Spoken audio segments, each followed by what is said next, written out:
Alright mga kabisik, meron tayo ditong battery. So, mahina na siya. Testerin natin. Pakita ko sa inyo. Meron na lang siyang 1 volt. Dapat 1.5 siya. Yung isa naman,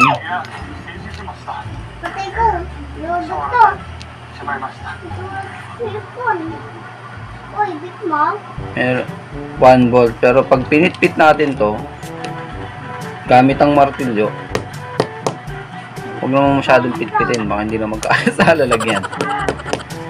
Tataas yan mga ka-basic, kasi nakukompress yung hindi tumaas. 1.36. Ano nangyari? Ano nangyari? Hindi na pala to katulad ng mga ibang battery dati. Baka pag tumagal lang.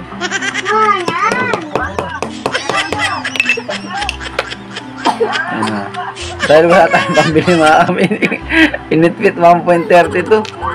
Nakakapitpit. Hindi na nga siya. 1.54 mga ka-basic, tumaas. Alright.